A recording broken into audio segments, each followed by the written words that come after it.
Hi, I'm Zibby Owens, and you're listening to the award-winning podcast, Moms Don't Have Time to Read Books.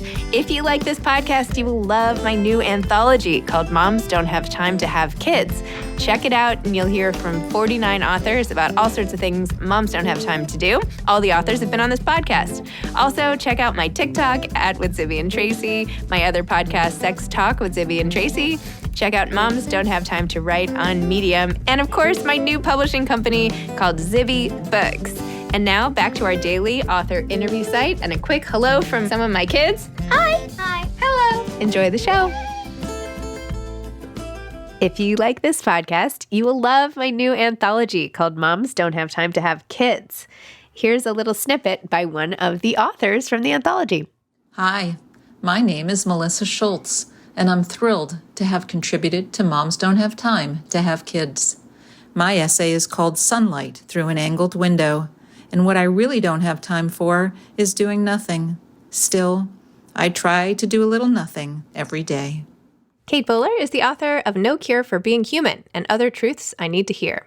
Kate is a New York Times bestselling author, host of the podcast Everything Happens, and a Duke University professor. After being unexpectedly diagnosed with stage 4 cancer at age 35, she wrote Everything Happens for a Reason and Other Lies I've Loved, which tells the story of her struggle to understand the personal and intellectual dimensions of the American belief that all tragedies are tests of character. Her latest book, No Cure for Being Human, which is already on the bestseller list, grapples with her diagnosis, her ambition, and her faith as she tries to come to terms with limitations in a culture that says anything is possible. Welcome, Kate. Thank you so much for coming on Moms Don't Have Time to Read Books to discuss No Cure for Being Human and Other Truths I Need to Hear. Thanks so much for having me. Hello. Oh my gosh. I know I was just telling you this, but your book was so good. And I expected nothing less because I had read your previous book and have sort of been following along for a long time, but it even surpassed, your honesty, how in touch you are with like what really matters in the world. That sounds hokey. So It wasn't hokey, but, and your writing ability, it's like all of it combined. It was like, and it wasn't too long. It's like the perfect book. And I'm sorry you went through all this, but as a book, it's like a perfect book.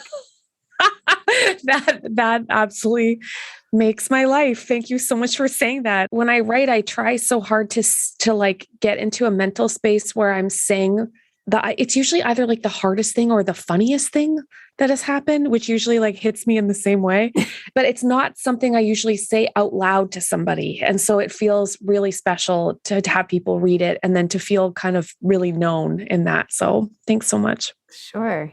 Why don't you explain about like why you decided to write this memoir, how, and I'm also just so curious, as you were going through this takes place over the course of your cancer treatment and journey and all of that journey. So hokey. I keep saying all these hokey words. I'm sorry. But why in the midst of all that, or when during that process, did you also decide to put writing a memoir on your plate in addition to everything?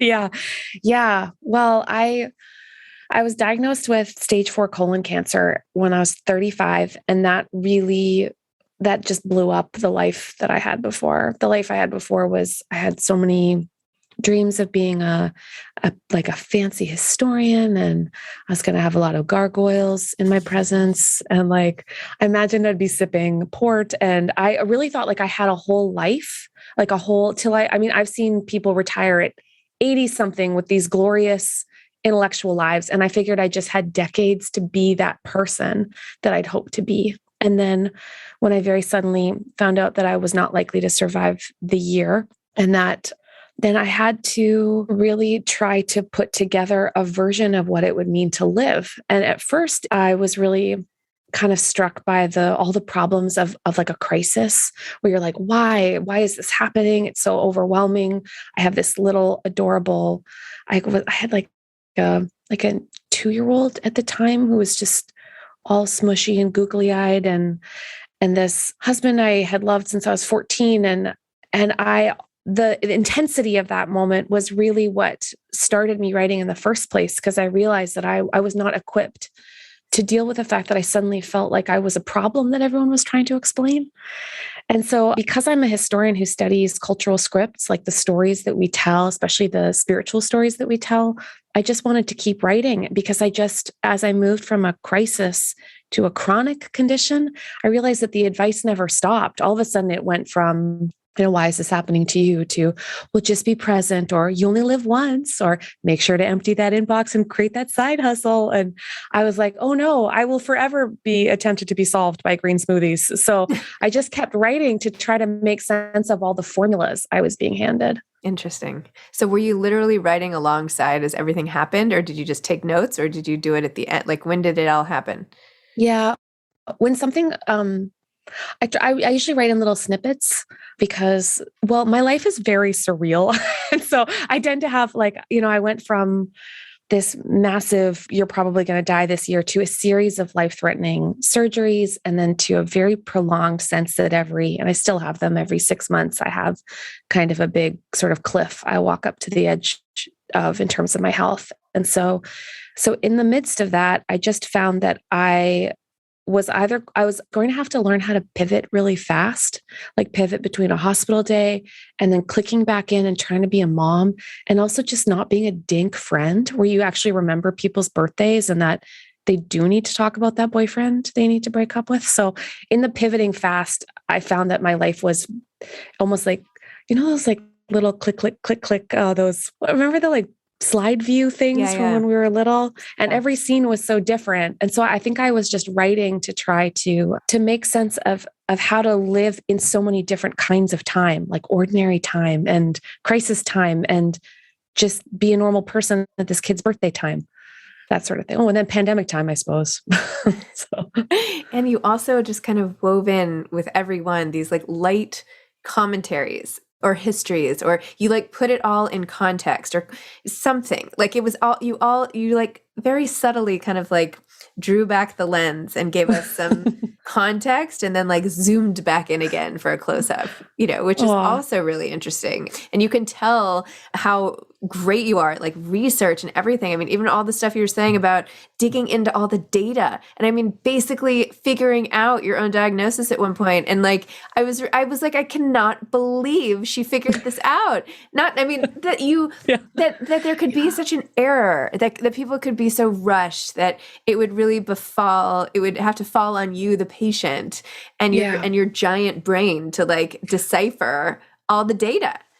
Oh, it is one of the great, I think it's one of the big burdens of being a patient is you're never sure if you're supposed to be a patient, and like the word comes like from like to endure, and just to be the person in the waiting room who does puzzles and just tries to get through a really hard day, or whether you're supposed to toggle to standing up for yourself, trying to learn more about your diagnosis and your treatment. I have such a rare medical situation because I have a kind of cancer that normally is reserved for usually old men. And a lot of young people are getting cancer now. And also the immunotherapy I took I was in a clinical trial. And so I really found that I was in this very strange place of sometimes it was just my job to like learn how to take a nap, which I never learned, or I had to learn how to fight for my life. And being Canadian, which is to say not prone to using my healthy outdoor voice, it was like a very, very intense time for me to learn to be the kind of person who believed I should live in a system that often makes you feel very disposable. Wow. You wrote many times about this concept of finitude, right? If that's even how you pronounce it, finitude, right? Yeah, you're right. We all have to sort of wrestle with that from start to finish, that we are all living in this uncomfortable place of life will end. We do know this, and yet we must get out of bed and make the most of it every day. And so how do you reconcile that and still figure out how do you allocate your time in the present, knowing all of these things without lingering in the past and fast forwarding all the time to plans? And I mean, essentially what you're talking about is like the crux of living, which is why No Cure for Being Human is like the best title. Like, because you're really saying like, how are we supposed to live? Whether you have this diagnosis or not, this is a common affliction. We are all on our way to death at some point. We just can acknowledge it or not acknowledge it. We can know it's coming sooner or we don't, or it's going to come without us knowing it. But, the denial that many people live with doesn't make things any better necessarily. I don't know. What do you...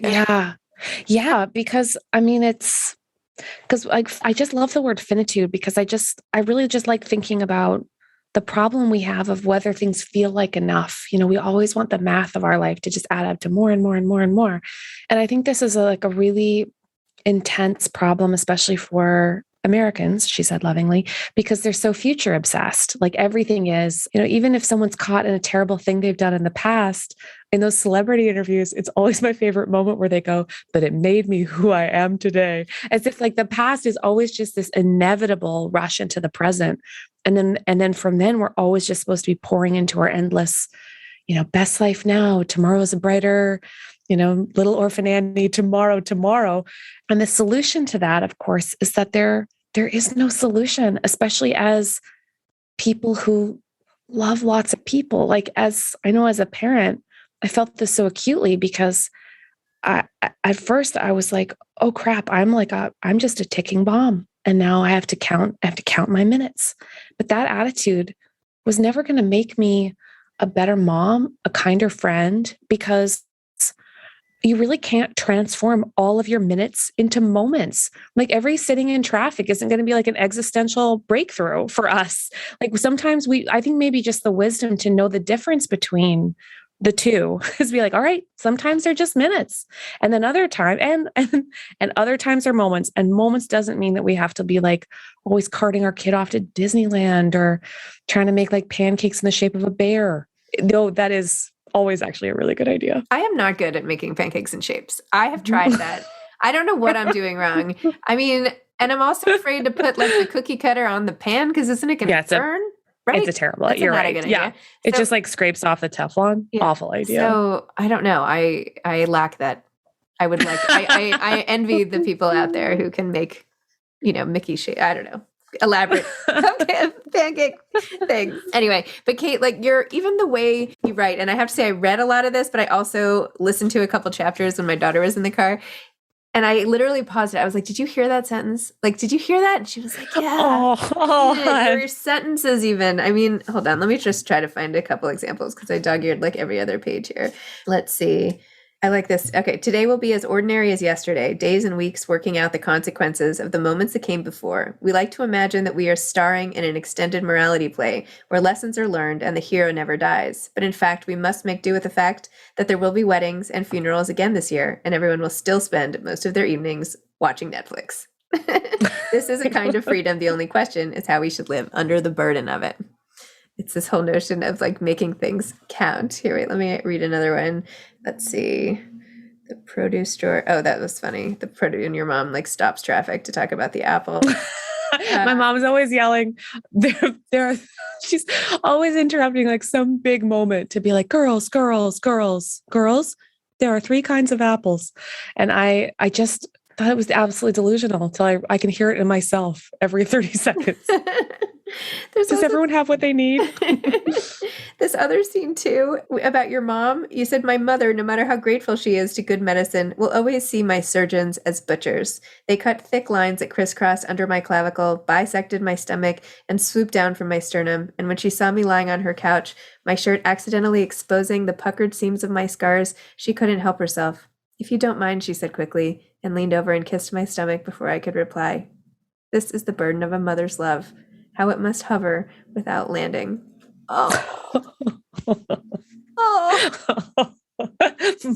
Moms. Oh my gosh. Right? I'm sorry. Yeah. I mean, I like, it's just so hard to read this and not cry and laugh. And I mean, oh my gosh, your mom. I mean, and your love for your son and even your relationship with your dad. I mean, the dissertation and like all his funny jokes and like you two are like obviously just so on the same wavelength about everything. I mean, it's just so funny. You're like 2 little peas in a pod. It's like the whole thing. It's just amazing. I'm sorry to cry. No, it's my dad's a historian. And so then I became a historian. And one of the great joys of my life is setting up Zoom for my dad and my son before bed, and I can hear him asking the same ridiculous things I used to ask when I was little, like, who is the meanest king of England? And the sense that like the beauty of our lives is in is in the storytelling. It's in all the dumb details and being able to share a story with somebody, which is what love does, which is what history, if you're a nerd like me, does. That always feels like I'm getting to the marrow of it. It's so true. I mean, even like this podcast, I'm like, it isn't about books really, right? It's about stories. Like that's what everybody needs. Like, yes, that's why I can talk about this like all day, every day. I'm not like, that's when people talk about books and people love books and people love reading. It's not that they love like running their eyes across words on a page, right? It's that we're connecting with each other. And I feel like a book like yours is just like, it's just like a shot of adrenaline, right? Of like, you know, an infusion, if you will, right? Because you're, and I'm sorry, I don't mean to just be like lavishing praise for no reason, but I was trying to, in my head, even think like, why is it that this is such an amazing book? What did she do so well? Like, aside from your powerful story, but there are lots of stories of people getting sick and right. But that's not it. It's just that you just so get the world and you write in these scenes and I don't know. Anyway, I'm rambling. I'm totally rambling. This I'm going to ponder in my little heart. I guess because I mean, the feeling I have that I probably had before, but it just sort of burst when I got sick was the feeling of being broken open because my own pain made it impossible for me to just hold on to my more cherished delusions. Like I'm independent. I can solve most of my own problems. My life is a series of choices and I'm just going to choose really well. And then when I could barely choose anything, I found I was just trying so hard to say, you know, most of life will be determined by the things we won't choose or just that the more that I felt desperately in love with the world and the more that we all love, the harder it gets because it makes it absolutely impossible for there ever to be enough. And like, that's the story I wanted to tell because it's the deepest truth I know, which is this, like, I think life only gets harder because if we're doing it right, because it's just dumb love, right? It's just heart exploding, dumb, beautiful love. And I wanted to just kind of be there with everybody else, just saying that, even though it's just not the kind, just not the kind of thing that's great at parties. So. I think this whole concept of things counting and all of your, all of the quantifying that you do in the book, right? How many minutes do I have left? How many seconds? How much time? And even how you like refer back to units of measurement and how random that was with like people, an acre is like how far your oxen can, I don't even know, right? Like walk across and, just how these random measurements of time become accepted and then become clung onto because what else do we have to hang our hat on other than the second hand and like the units of measurement? And then we are so focused on like distilling it down into little things that we can count that then you miss the broader picture. Yes, that's right. Yes. Yeah. I think especially too, when we want universal formulas for universal lives and absolutely nothing about our life really is universal. Like it's only meaningful because you have that one old friend and you remember that one hilarious thing her boyfriend said. And then in the moment, you understand her humiliation when she fell out of a car by accident. And like, I love the specificity of learning to love people because I mean, that's like the grand drama is that there really is there's no generic life. And it's like, this is a weird conclusion I got from reading I really enjoyed the Mindy Kaling book, Is Everyone Hanging Out Without Me? Mm-hmm. And talking about how much she loves her friends and how funny they are. And in reading that book, I realized I didn't want her friends, that there was just truly going to be nothing ever better than the friends I already have because it's all the details and like how wonderful to be so stuck in our stories that we can't be pulled out of them, not for any dumb self-help book, not ever. But you talk about your friends a lot. I mean, they're like central characters. And I mean, you're obviously a good friend. Like you're doing all the things still, like no matter what. Well, I wish there were more books on friendship because I think once I knew I was like a kind of like a structurally unsound building, like I was just gonna like the window would fall off and like the foundation would crack. I've just been this is my like deep desire for everyone to accept interdependence instead of this American hyper individualism. But like I picture friends as being like when in the medieval era, they realized they wanted to build buildings taller. And they're like, gosh, we really could get this above 3 floors. Let's try to get 7. And it only works if you have external scaffolding. And I love, so like the flying buttresses that come off of cathedrals, I always thought, oh, what a great, that is exactly what my friends are. So that's who I dedicated the book to, is my 2 best friends who I call my flying buttresses, which is like it just doesn't roll off the tongue. Also, I forgot to tell them I dedicated the book to them. And there was a lot of confusion and crying when I handed it. I was like, oh, here, my bubble. I wrote this book. So what is it like now that the book is out? Like, how is that affecting your day-to-day life? Because I'm an academic, I think it makes me so excited that I finally get to have all the arguments I want to have. And I really want to have a lot of arguments. I want to have an argument about how the genre of self-help is convincing people, especially women, that they should be indestructible side hustle relationship conquering monsters who do everything on their own. I love to complain about self-help. I love to complain about the problems of American individualism. I love just talking about the nature of hope and how hope is different than optimism. So I think the fact that I get to have all these arguments, honestly, just it thrills me because I care so much about the consequence of these ideas for all of us. So if it can be anything, I want it to be not about my story, but about the story we all need, which is that we were never going to be able to do this alone. Wow, I love that. And so now, from a health perspective, now that I feel like, I deserve to know all the intimate details of your future health issues. So what are we doing now? Are we waiting for the next scan? Is that where we are? Yes? Yeah, that's where we are.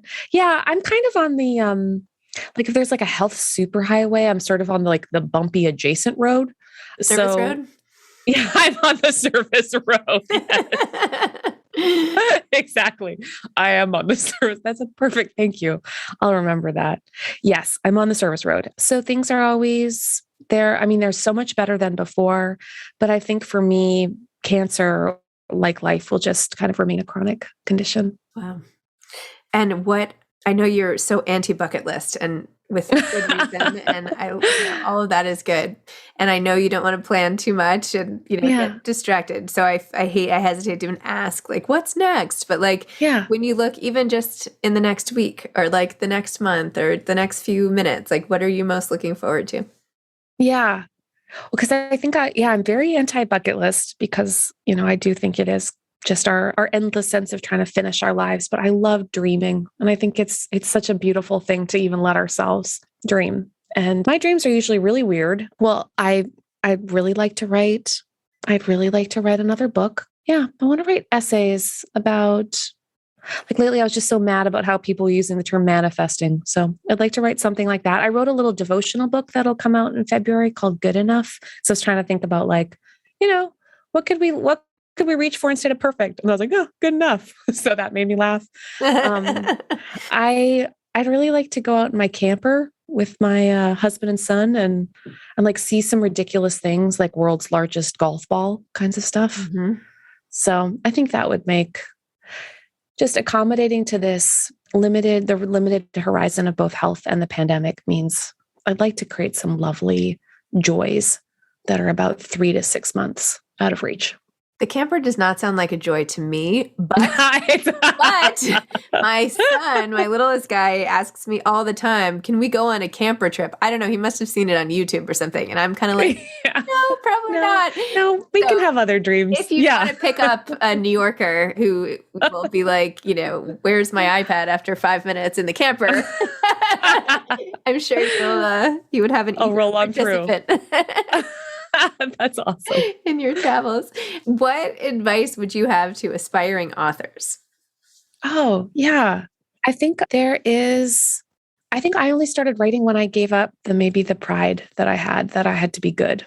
I just realized it was okay to try and it was okay to experiment with something that I knew how to do without maybe trying to imitate anyone else. So one thing I practiced doing is I just wrote funny little stories and I sent them to a friend. And I found those little paragraphs really gave me a lot of confidence to write them into bigger, maybe more layered stories. So yeah, that's usually what I do if I either feel stuck or I'm not sure how to begin, is I write things that strike me as either wonderful or ridiculous. And I text them in a few paragraphs to a friend. And I find that's usually like the beginning of something kind of good. Awesome. I love that. Yeah, I feel like Instagram is like, you're writing, just write something funny. Like, right? Yeah.